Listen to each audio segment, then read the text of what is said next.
Welcome to CMR learn stuff. ഇന്നത്തെ ക്ലാസ്സിൽ unit 3 ഡ്രാമയാണ് നമ്മൾ പറയുന്നത്. So early drama, its origin, developments, major writers, different types of dramas and major figures. അപ്പോൾ പഴയ കാലത്തെ ഡ്രാമാസ് ഏതെല്ലാം ടൈപ്സ് ഓഫ് ഡ്രാമാസ് എന്നുണ്ടായിരുന്നു, എന്തെല്ലാമായിരുന്നു ഇതിൻ്റെ സ്പെഷ്യാലിറ്റി, ഇന്നത്തെ ഡ്രാമയിലേക്ക് എത്തുന്നതിൻ്റെ വഴിത്തിരിവുകൾ എന്തൊക്കെയായിരുന്നു, പിന്നെ മേജർ റൈറ്റേഴ്സ് ആരൊക്കെയാണ്, അവരുടെ സ്വാധീനം പിന്നീട് വന്ന റൈറ്റേഴ്സിനെ എങ്ങനെയാണ് സ്വാധീനിച്ചിട്ടുള്ളത്, അത്തരം കാര്യങ്ങളാണ് നമ്മൾ ഇന്നത്തെ ക്ലാസ്സിൽ പറയുന്നത്. So early English drama started as A part of religious practices. പഴയ കാലത്തെ ഇംഗ്ലീഷ് ഡ്രാമ എന്ന് പറയുന്നത് ഏതെങ്കിലും ഒരു റിലീജിയസ് സെറിമണി നടക്കുന്ന സമയത്ത്, ഇപ്പോൾ ഫോർ എക്സാമ്പിൾ അതിന് ലിറ്റേർജി പറയുന്നുണ്ട്. ലിറ്റേർജി എ ഫോമൽ റിലീജിയസ് സെറിമണിയാണ്. അപ്പോൾ അങ്ങനെയുള്ള എന്തെങ്കിലും ഒരു മതപരമായ ഒരു ചടങ്ങ് നടക്കുമ്പോഴോ അങ്ങനെ എന്തെങ്കിലും ഒരു കാര്യം നടക്കുന്ന ദിവസങ്ങളിൽ ചേർച്ചിനകത്ത് പെർഫോം ചെയ്യുന്ന ആ ഒരു രീതിയിലായിരുന്നു പഴയ കാലത്തെ ഡ്രാമാസ് ഉണ്ടായിരുന്നത്. So these early plays were the mysteries and miracles. ഇനി എന്താണ് മിസ്റ്ററീസ് ആൻഡ് മിറാക്കിൾ പ്ലേസ് എന്ന് പറയുന്നത്? The mysteries based upon subjects taken from the Bible. ഇപ്പോൾ ചേർച്ചിനകത്ത് ഏതെങ്കിലും റിലീജിയസ് സെറിമണി നടക്കുന്ന ദിവസമാണ് പ്ലേസ് പ്രസൻറ്റ് ചെയ്യുന്നതെന്ന് പറഞ്ഞല്ലോ. അപ്പോൾ മിസ്റ്ററി പ്ലേസ് എന്ന് പറയുന്നതിനകത്തെ തീം എന്ന് പറയുന്നത്, അല്ലെങ്കിൽ സബ്ജക്റ്റ് എന്ന് പറയുന്നത് ബൈബിളിനെ ആസ്പദമാക്കി അല്ലെങ്കിൽ ബൈബിളിൽ നിന്ന് എടുക്കുന്ന ഏതെങ്കിലും ഒരു കഥയെ ആസ്പദമാക്കി പ്രസൻറ്റ് ചെയ്യുന്ന രീതിയിലായിരുന്നു മിസ്റ്ററി പ്ലേസ് ഉണ്ടായിരുന്നത്. അതേസമയം മിറാക്കിൾസ് എന്ന് പറയുന്നത് പ്ലേസ് എബൌട്ട് സെയിൻസ് ലൈഫ്സ്, അല്ലെങ്കിൽ ഏതെങ്കിലും ഒരു എക്സ്ട്രാ ഓർഡിനറി ആയിട്ടുള്ള ഒരു ഇവൻറ്റ്സിനെ ഹൈലൈറ്റ് ചെയ്യുന്നത് പോലെ, അല്ലെങ്കിൽ ഏതെങ്കിലും ഒരു സെയിൻസിൻ്റെ ജീവിതകഥകളെ ആസ്പദമാക്കിയിട്ടുള്ളതോ, ഇങ്ങനെയൊക്കെയായിരുന്നു മിറാക്കിൾ പ്ലേസ് എന്ന് പറയുന്നത്. അപ്പോൾ ഇങ്ങനെയുള്ള ടു ടൈപ്സ് ഓഫ് പ്ലേസ് ആയിരുന്നു ആദ്യ കാലഘട്ടങ്ങളിൽ ഉണ്ടായിരുന്നത്. അപ്പോൾ ഇവ രണ്ടും പ്രസൻറ്റ് ചെയ്യുന്നത് ചേർച്ചിനകത്ത് ഏതെങ്കിലും ഒരു റിലീജിയസ് ആയിട്ടുള്ള എന്തെങ്കിലും ഒരു ചടങ്ങ് നടക്കുന്ന ദിവസങ്ങളിലായിരിക്കും മിക്കപ്പോഴും പ്രസൻറ്റ് ചെയ്യുക. സോ പിന്നീടൊരു 15th century ഒക്കെ ആയിക്കഴിഞ്ഞപ്പോഴേക്കും ഏർലി പ്ലേസിന് അതിൻ്റേതായൊരു പ്രാധാന്യമൊക്കെ വന്നു തുടങ്ങി. അപ്പോൾ അന്നത്തെ ഏർലി പ്ലേസ് നമ്മൾ മിസ്റ്ററി പ്ലേസിന് എക്സാമ്പിളായിട്ട് എടുക്കുന്നത് എബ്രഹാം ആൻഡ് ഇസാക്കാണ്. Is a notable example of a mystery play. അതുപോലെ ഇത്തരം പ്ലേസ് പ്രസൻറ്റ് ചെയ്യുന്നതിൻ്റെ കംപ്ലീറ്റ് കൺട്രോൾ എന്ന് ചേർച്ചിനുണ്ടായിരുന്നു. അപ്പോൾ ചേർച്ചിനകത്ത് ക്ലേജി മീൻസ് ഒരു റിലീജിയസ് ലീഡറാണ്. അപ്പോൾ അവരായിരുന്നു ഇതിനാവശ്യമായിട്ടുള്ള തീംസ് എഴുതുന്നതും അത് പ്രസൻറ്റ് ചെയ്യുന്നതും ഒക്കെ മുൻപന്തിയിലുണ്ടായിരുന്നത് ഇവർ തന്നെയാണ്. ചേർച്ചിനകത്ത് തന്നെയാണ് അവരുള്ള ആളുകൾക്ക് തന്നെയാണ് കംപ്ലീറ്റ് കൺട്രോൾ വരുന്നത് ഇത്രയും പ്രസൻറ്റേഷന് വേണ്ടിയിട്ട്. സോ അവർ ഉപയോഗിച്ചിരുന്ന ഭാഷ ലാറ്റിൻ ആയിരുന്നു. So initially the church manage and perform these place in Latin. പിന്നീട് ഇത് പോപ്പുലറായി തുടങ്ങി. ഇതിൻ്റെ പോപ്പുലാരിറ്റി അങ്ങനെ വർദ്ധിച്ചു വന്നു. സ്വാഭാവികമായിട്ടും ചില മാറ്റങ്ങളൊക്കെ വന്നു തുടങ്ങി. അങ്ങനെ ഏർലി പ്ലേസ് ചർച്ചിനകത്ത് മാത്രം പ്രസൻറ്റ് ചെയ്തിരുന്ന രീതിയിൽ നിന്ന് മാറി ചേർച്ച് പോർച്ചിലേക്ക് വന്നു, പിന്നെ ഫ്രണ്ട് യാർഡിലേക്ക് വന്നു. അതിനുശേഷം then to some village field. സ്വാഭാവികമായിട്ടും ചേർച്ചിനകത്ത് നിന്ന് പുറത്തേക്ക് ഇത്തരം പ്ലേസ് പ്രസൻറ്റ് ചെയ്യാനുള്ള ഒരു അവസരം കൂടി വന്നു തുടങ്ങി. സ്വാഭാവികമായിട്ടും അതിനനുസരിച്ചുള്ള ഒരു പോപ്പുലാരിറ്റി വന്നു. അങ്ങനെ ചേർച്ചിനകത്തുള്ള പെർഫോമൻസ് പുറത്തേക്ക് വന്നപ്പോൾ അങ്ങനെ ഷിഫ്റ്റായി കഴിഞ്ഞപ്പോൾ തന്നെ ചില മാറ്റങ്ങളൊക്കെ വന്നു തുടങ്ങി. ഇവിടെ ലേമൻസിൻ്റെ ഇൻവോൾവ്മെൻറ്റാണ്. ലേമൻസ് പറഞ്ഞാൽ നോൺ ക്ലേർജി. അപ്പോൾ അവർക്ക് സാധാരണക്കാരായ ആളുകൾക്ക് വേണ്ടി എഴുതുന്ന രീതികളെക്കുറിച്ച് അവർക്കറിയാം. സ്വാഭാവികമായിട്ടും ആ ലേമൻസിൻ്റെ ഇൻവോൾവ്മെൻറ്റ് വന്നു കഴിഞ്ഞു. പിന്നെ വന്ന പ്രധാനപ്പെട്ട മാറ്റം എന്ന് പറയുന്നത് ലാറ്റിൻ ഭാഷ മാറി ഇംഗ്ലീഷ് ഭാഷ വന്നു. അപ്പോൾ ലാറ്റിൻ ഭാഷയിലാണ് മുന്നേ ചേർച്ചിനകത്തുള്ള പെർഫോമൻസൊക്കെ ലാറ്റിൻ ഭാഷയിലായിരുന്നു എന്ന് ഞാൻ പറഞ്ഞിട്ടുണ്ടായിരുന്നല്ലോ. സോ ഇവിടെ പുറത്തേക്ക് ഷിഫ്റ്റ് ആയി കഴിഞ്ഞപ്പോൾ ലേമൻസിൻ്റെ സ്വാധീനം വന്നു. അവരാണ് പിന്നീട് ആവശ്യമായിട്ടുള്ള സ്റ്റോറീസ് എഴുതുന്നതും അവർ കുറച്ചും കൂടി കോമൺ ആയിട്ടുള്ള കാര്യങ്ങളൊക്കെ സ്റ്റോറീസിൽ ഉൾപ്പെടുത്തി, പ്ലേസിനെ പ്രസൻറ്റ് ചെയ്യുന്ന സ്റ്റോറീസിൽ ഉൾപ്പെടുത്തി. സ്വാഭാവികമായിട്ടും ലാറ്റിൻ ഭാഷ അവർ മാറ്റി അവിടെ ഇംഗ്ലീഷിലേക്ക് പ്രസൻറ്റേഷൻസ് വരികയും ചെയ്തു. So then non-clergy or laymen started participating and writing plays in English. മാത്രമല്ല ഇപ്പോൾ ഇംഗ്ലീഷിലേക്കുള്ളൊരു ഷിഫ്റ്റ് വന്നു എന്ന് പറഞ്ഞല്ലോ. ആ ലാംഗ്വേജ് ഷിഫ്റ്റ് വന്നു കഴിഞ്ഞപ്പോൾ തന്നെ ഇംഗ്ലീഷിൽ തന്നെ വ്യത്യസ്തമായിട്ടുള്ള ഒരുപാട് ഡയലക്ട്സുകൾ അവർ ഉപയോഗിച്ചിട്ടുണ്ടായിരുന്നു. അപ്പോൾ ആ വെറൈറ്റി ഓഫ് ഡയലക്ട്സുകളൊക്കെ ഇത്തരം ഡ്രാമ പ്രസൻറ്റ് ചെയ്യുന്ന സമയത്ത് അതിൻ്റെയൊക്കെ സ്വാധീനം പിന്നീട് വന്ന ഡ്രാമകളിലൊക്കെ നമുക്ക് അല്ലെങ്കിൽ പ്ലേസിലൊക്കെ നമുക്ക് കാണാൻ പറ്റുമായിരുന്നു. അത് പിന്നീടൊരു സാമൂഹികമായ ഒരു മാറ്റത്തിലേക്ക് കൂടി വന്നു. ഇപ്പോൾ ഒരുപാട് സ്പോൺസേഴ്സൊക്കെ വന്നു തുടങ്ങി. ഡ്രാമയെ കുറച്ചും കൂടി മുന്നോട്ട് കൊണ്ടുവരാൻ വേണ്ടിയിട്ട് എന്തെല്ലാം ചെയ്യാൻ പറ്റുമെന്നുള്ളതൊക്കെ സമൂഹത്തിൽ നിന്ന് തന്നെ ഒരുപാട് ഇൻവോൾവ്മെൻറ്റുകളൊക്കെ വന്നു തുടങ്ങി. സ്വാഭാവികമായിട്ടും ഇത്തരം പ്രസൻറ്റേഷന് അവസരങ്ങൾ കൂടുതലാവാനുള്ള ചാൻസസും വന്നിട്ടുണ്ടായിരുന്നു. അങ്ങനെ വന്ന മാറ്റങ്ങളിൽ ഏറ്റവും പ്രധാനപ്പെട്ട ഒന്നാണ് പാഗൻസ് എന്ന് പറയുന്നത്. ഈ പാഗൻസ് എന്ന് പറയുന്നത് place performed on platforms or moving stages. ഇപ്പോൾ നമ്മൾ എവിടെയെങ്കിലും ഒരു ഭാഗത്ത് മാത്രമായിരുന്നല്ലോ തുടക്കത്തിലുണ്ടായിരുന്നത്, അത് മാറ്റിയിട്ട് വലിയ കുറച്ചും കൂടി നല്ല പ്ലാറ്റ്ഫോംസുകളൊക്കെ അല്ലെങ്കിൽ മൂവിങ് പ്ലാറ്റ്ഫോംസൊക്കെ ഒരു ഭാഗത്ത് നിന്ന് ഒരു 1-2 ദിവസം പ്രസൻറ്റ് ചെയ്യുന്നു, പിന്നെ കുറച്ചടുത്ത സ്ഥലങ്ങളിലേക്ക് പോകുന്നു. അപ്പോൾ ഒരുപാട് ആളുകൾക്ക് ഇത് കാണാനും അത് എല്ലാ ഓഡിയൻസ് കൂടുന്നതിനും അതിൻ്റെ പോപ്പുലാരിറ്റി വർദ്ധിക്കുന്നതിനുമൊക്കെ അത്തരം മാറ്റങ്ങൾ കാരണമായി.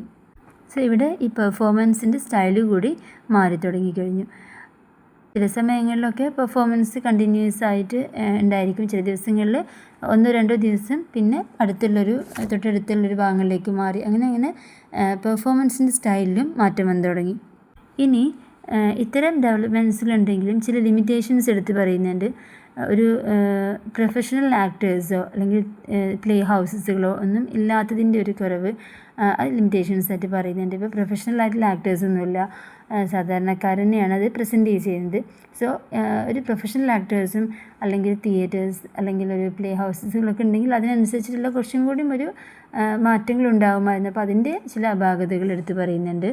സോ ലിമിറ്റേഷൻസ് എന്ന് പറയുന്നത് lack of professionals and theatres, restricted creative growth. Means ഒരു ക്രിയേറ്റീവായിട്ടുള്ള ഒരു പ്രസൻറ്റേഷൻ ഉണ്ടാവുമല്ലോ. ഇപ്പോൾ നോർമലായിട്ടുള്ള പ്രസൻറ്റേഷൻസ് നടക്കുന്നുണ്ട്, പക്ഷേ ഇത് ക്രിയേറ്റീവായിട്ട് ഒരുപാട് കാര്യങ്ങൾ മാറ്റം കൊണ്ടുവന്നിട്ട് അങ്ങനെയുള്ള പ്രസൻറ്റേഷൻസിനൊക്കെ ഇത്തരം തിയേറ്റേഴ്സോ അല്ലെങ്കിൽ പ്ലേ ഹൗസസുകളൊന്നും ഇല്ലാത്തതിൻ്റെ കുറവുകൾ ലിമിറ്റേഷൻസ് ആയിട്ട് എടുത്തു പറയുന്നു.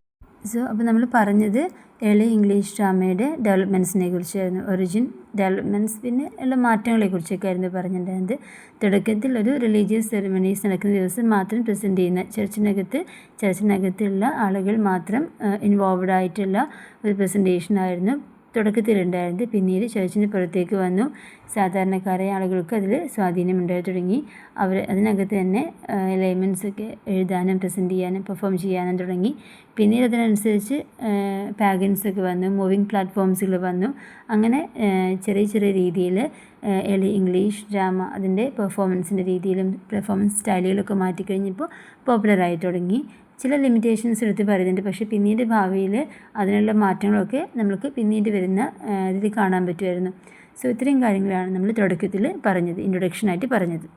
സോ നെക്സ്റ്റ് ഒരു ടൈപ്പ് ഓഫ് പ്ലേ ആണ് മൊറാലിറ്റി പ്ലേസ് എന്ന് പറയുന്നത്. So mystery and miracle place നമ്മൾ പറഞ്ഞു, ബൈബിളിലത്തെ ഏതെങ്കിലും കഥയെ ആസ്പദമാക്കിയിട്ടുള്ളത് സീൻസ് ലൈഫ്സുകളൊക്കെയാണ് പ്രധാനമായിട്ടും നമ്മൾ പ്രസൻറ്റ് ചെയ്യാനെടുക്കുന്ന തീംസ്. ഇവിടെ മൊറാലിറ്റി പ്ലേ എന്ന് പറയുന്നത് ഇങ്ങനെയുള്ളതൊന്നല്ല. Morality plays were also moral and religious in nature.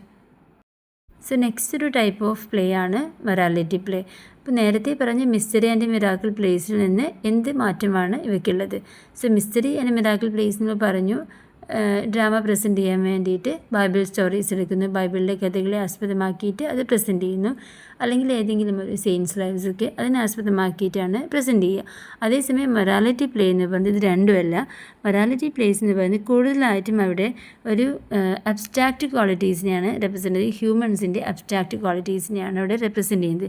Four example, ഇപ്പോൾ qualities like virtue, vice, greed, ഒരാളുടെ ഇന്നർ കോൺഫ്ലിക്ട്സുകളോ അല്ലെങ്കിൽ നമ്മളുടെ ഉള്ളിൽ തന്നെ ഒരുപാട് നെഗറ്റീവും പോസിറ്റീവായ ചിന്താഗതികളൊക്കെ ഉണ്ടല്ലോ, അങ്ങനെയുള്ള കാര്യങ്ങളിലൂടെ ഒരു മോറലായിട്ടുള്ള എന്തെങ്കിലും ഒന്ന് നമുക്ക് എത്തുന്ന രീതിയിൽ അങ്ങനെയുള്ളൊരു സാധാരണ ജീവിത രീതികളെക്കുറിച്ചൊക്കെയാണ് ഇതിനകത്ത് പ്രസൻറ്റ് ചെയ്യുന്നത് പ്രധാനമായിട്ടും.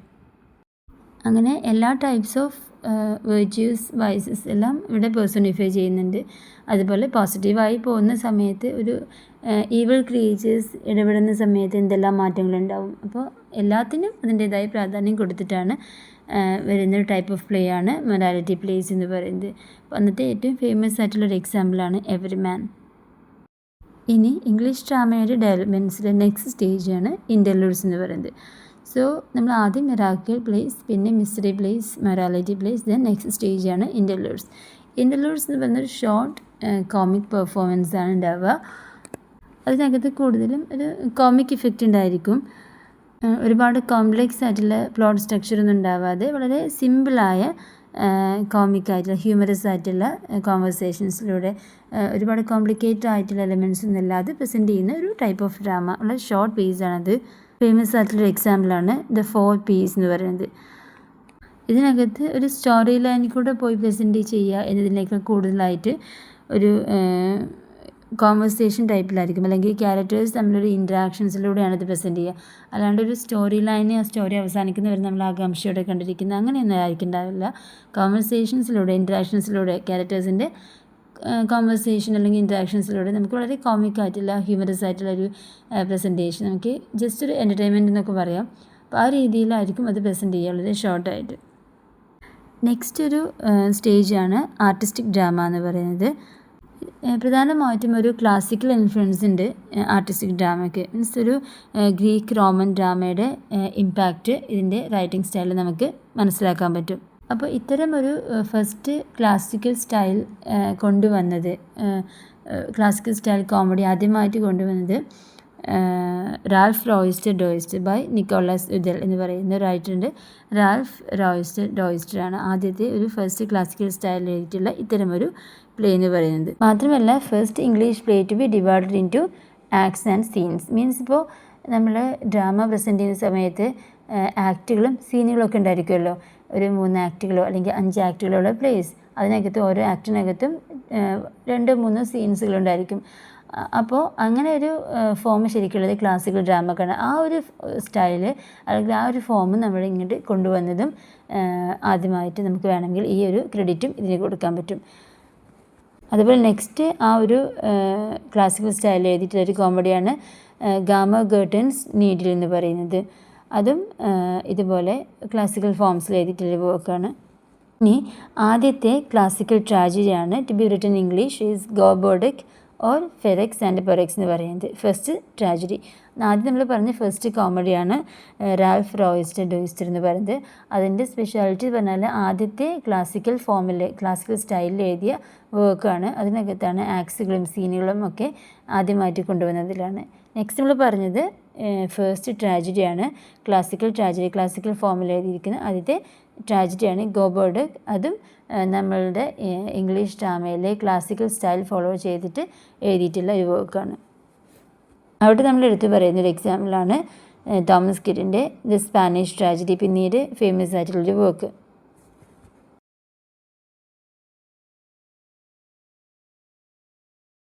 സോ ഈ ഒരു സെക്ഷനിൽ നമ്മൾ മൊറാലിറ്റി പ്ലേസിനെ കുറിച്ച് പറഞ്ഞു. മിസ്റ്ററി ആൻഡ് മിറാക്കിൾ പ്ലേസിൽ നിന്നുള്ള ഒരു ഡിഫറൻസ് എന്താണെന്ന് വെച്ച് കഴിഞ്ഞാൽ ഇവിടെ കൂടുതലായിട്ടും മോറൽ ക്വാളിറ്റീസ് ആയിട്ടുള്ള വെർച്യു ആൻഡ് വൈസ് ഇതിനെയാണ് പേഴ്സണിഫൈ ചെയ്യുന്നത് എന്ന് പറഞ്ഞു. അതിനുശേഷം നമ്മൾ നെക്സ്റ്റ് പറഞ്ഞത് ഇൻ്റർലൂഡ്സ് ആയിരുന്നു. വളരെ ഷോർട്ടായിട്ടുള്ള കോമിക്കായിട്ട് എഴുതുന്ന ഒരു ടൈപ്പ് ഓഫ് പ്ലേ. ദെൻ അതായത് കോംപ്ലെക്സ് ആയിട്ടുള്ള പ്ലോട്ടുകളൊന്നും ഉണ്ടാവില്ല, ക്യാരക്ടേഴ്സ് തമ്മിലുള്ളൊരു ഇൻറ്ററാക്ഷൻ കോൺവെർസേഷനിലൂടെ പ്രസൻറ്റ് ചെയ്യുന്ന രീതി, ആ ഒരു ടൈപ്പ് ഓഫ് പ്ലേ ആണ് ഇൻ്റർലൂഡ്സ് എന്ന് പറയുന്നത്. ദെൻ അതിനുശേഷം നമ്മൾ ആർട്ടിസ്റ്റിക് ഡ്രാമ, അതായത് എക്സ്ട്രാ കുറച്ച് പോയിന്റ് പറഞ്ഞിട്ടുണ്ടായിരുന്നു. റാൽഫ് റോയിസ്റ്റർ ഡോയിസ്റ്റർ ബൈ നിക്കോളാസ് ഉദൽ, അതാണ് ഇംഗ്ലീഷിലെ ആദ്യത്തെ ക്ലാസിക്കൽ ഫോമിൽ എഴുതിയിരിക്കുന്ന സീൻസുകളും ആക്സുകളൊക്കെ ആയി ഡിവൈഡ് ചെയ്തിട്ട് എഴുതിയിരിക്കുന്ന ഡ്രാമ. അതിനുശേഷം നമ്മൾ പറഞ്ഞത് ഗാമ ഗേർട്ടൻസ് നീഡിൽ എന്ന് പറയുന്നതും മറ്റൊരു കോമഡിയാണ് ക്ലാസിക്കൽ സ്റ്റൈലിൽ എഴുതിയിട്ടുള്ളത്. അപ്പോൾ മുന്നേ ഇപ്പോൾ അങ്ങനെ ഡ്രാമകൾ എഴുതുന്ന സമയത്ത് ഇങ്ങനെ ആക്റ്റുകൾ സീനുകളൊക്കെ ഡിവിഷൻസ് ഒന്നുമില്ല, അത് ക്ലാസിക്കൽ മോഡലാണ്. അപ്പോൾ ആ മോഡൽ ഫോളോ ചെയ്തിട്ട് എഴുതിയിട്ടുള്ള ആദ്യത്തെ കോമഡി, രണ്ടാമത്തെ എക്സ്ട്രാ കോമഡി എക്സാമ്പിൾ കൂടി നമ്മൾ പറഞ്ഞു. അതിനുശേഷം ഫസ്റ്റ് ക്ലാസിക്കൽ ട്രാജഡി പറഞ്ഞു to be written in English is Gorboduc or Ferrex and Porrex. പിന്നെ അതിനുശേഷം എക്സാമ്പിൾ പറഞ്ഞു, പിന്നീട് വന്നൊരു എക്സാമ്പിളാണ് തോമസ് കിറ്റിൻ്റെ സ്പാനിഷ് ട്രാജഡി. അതിന് ഈ ട്രാജഡി പറഞ്ഞു കഴിഞ്ഞാൽ ഇപ്പോൾ ക്ലാസിക്കൽ ഫോമിൽ എഴുതുന്ന ട്രാജഡിയുടെ ഒരു മെയിൻ രീതി എന്ന് പറയുന്നത് അതിനകത്ത് ഒരുപാട് ഹൊറർ സീനുകൾ ഉണ്ടായിരിക്കും, അങ്ങനത്തെ കുറേ സൂപ്പർ നേച്ചറൽ എലമെൻറ്റ്സ് ഒക്കെ ഉണ്ടായിരിക്കും. അപ്പോൾ ആ ഒരു ഫോമാണ് ഇങ്ങോട്ട് കൊണ്ടുവന്നിട്ടുള്ളത്. സോ നെക്സ്റ്റ് നമ്മൾ പറയുന്നത് തോമസ് സാക്വെലിനെ കുറിച്ചാണ്. He was A great humanist. പിന്നെ അദ്ദേഹത്തിനെ കുറിച്ച് പറയുന്ന സമയത്ത് നമ്മൾ നേരത്തെ ഫസ്റ്റ് ക്ലാസിക്കൽ സ്റ്റൈൽ ട്രാജഡി ആയിട്ടുള്ള ഗോബോഡക്കിനെ കുറിച്ച് പറഞ്ഞു. അപ്പോൾ ഈ ഗോബോഡക്ക് എന്ന് പറയുന്നത് ഒരു കൊളാബറേറ്റീവ് വർക്കാണ് written by Thomas Sackville and Norton. Next നമ്മൾ പറയുന്നത് Thomas Sackville and his contribution to English poetry is the induction or introduction. Means the mirror of magistrate എന്ന് പറയുന്ന ഒരു collection of stories about famous English figures downfall.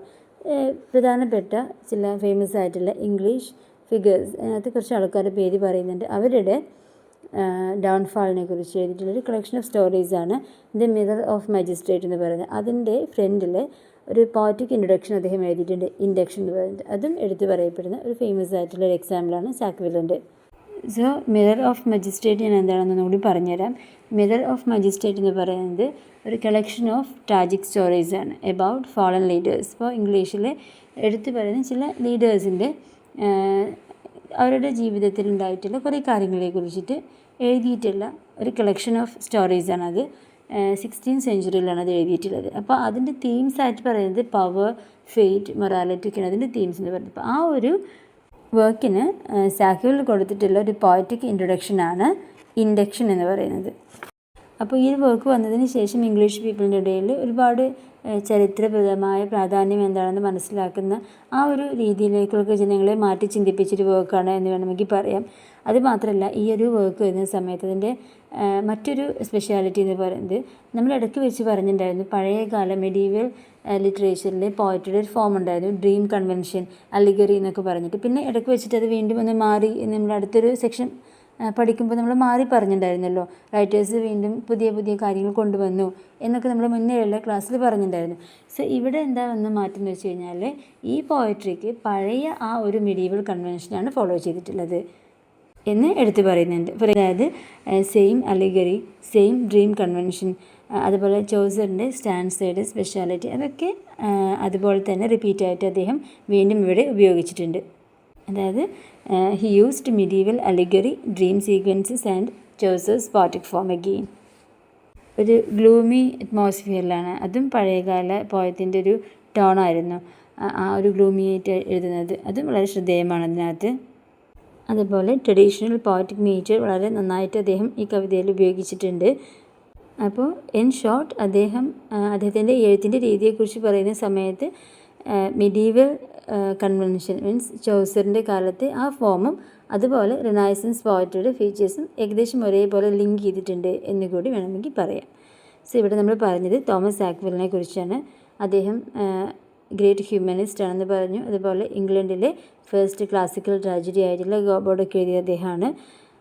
അതുപോലെ famous ആയിട്ടുള്ള അദ്ദേഹത്തിൻ്റെ പോയമാണ് induction. Mirror four magistrate എന്ന് പറയുന്ന collection of സ്റ്റോറീസിൻ്റെ poetic ഇൻട്രൊഡക്ഷനാണത്.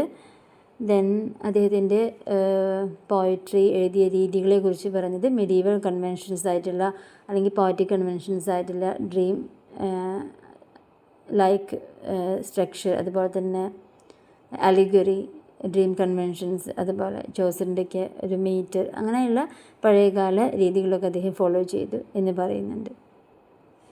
So ഇന്നത്തെ ക്ലാസ്സിൽ ടോട്ടലി നമ്മൾ പറഞ്ഞത് ഏർലി ഇംഗ്ലീഷ് ഡ്രാമയുടെ ഒറിജിൻ ആൻഡ് ഡെവലപ്മെൻറ്റ്സിനെ കുറിച്ചാണ്. ഫസ്റ്റ് നമ്മൾ പറയുന്നത് മിസ്റ്ററി ആൻഡ് മിറാക്കിൾ പ്ലേസ്, അതിനുശേഷം മൊറാലിറ്റി പ്ലേ, ദെൻ ഇൻ്റർലൂഡ്സ്, പിന്നീട് നമ്മൾ ആർട്ടിസ്റ്റിക് ഡ്രാമിനകത്ത് ഫസ്റ്റ് ട്രാജഡി, ഫസ്റ്റ് കോമഡി, അതിനുശേഷം തോമസ് സാക്വെൽ, നോട്ടൺ അവരുടെ കൊളാബറേറ്റീവ് ആയിട്ടുള്ള ഗോബോർഡിക് കുറിച്ച് പറഞ്ഞു. അതിനുശേഷം ലാസ്റ്റ് നമ്മൾ പറഞ്ഞത് തോമസ് സാക്വെലിൻ്റെ തന്നെ ഫേമസ് ആയിട്ടുള്ള ഒരു പോയറ്റിക് വർക്കാണ് ഇൻഡക്ഷൻ എന്ന് പറയുന്നത്. മിറർ ഫോർ മജിസ്ട്രേറ്റിന് ഒരു ഇൻട്രൊഡക്ഷൻ എഴുതിയതാണത്. അപ്പോൾ ഇതിൻ്റെ ഫീച്ചേഴ്സ് എന്തൊക്കെയാണെന്നുള്ളത് പറഞ്ഞു. അപ്പോൾ ഇത്രയും കാര്യങ്ങളാണ് നമ്മൾ ഇന്നത്തെ ക്ലാസ്സിൽ ഉൾപ്പെടുത്തിയിട്ടുണ്ടായിരുന്നത്. സോ അപ്പോൾ എന്നത്തെയും പോലെ നിങ്ങൾ ക്ലാസ് കേട്ട് കഴിഞ്ഞാൽ നിങ്ങൾക്കത് ക്ലാരിറ്റി ഉണ്ട്, ഫോളോ ചെയ്യാൻ പറ്റുന്നുണ്ടെങ്കിൽ തീർച്ചയായിട്ടും ലൈക്ക് ചെയ്യുക, കമൻറ്റ് ചെയ്യാൻ മറക്കരുത്. പിന്നെ അതേപോലെ ഓരോ ടോപ്പിക്സുകളും കൃത്യമായും വളരെ സിസ്റ്റമാറ്റിക്കായി വളരെ ചിട്ടയോടു കൂടി തന്നെ ഓർഡറായിട്ട് തന്നെ പഠിച്ചു പോയി കഴിഞ്ഞാൽ വല്ലാണ്ട് കൺഫ്യൂഷൻസ് ഒന്നും വരാൻ ചാൻസ് ഇല്ല. So thank you so much.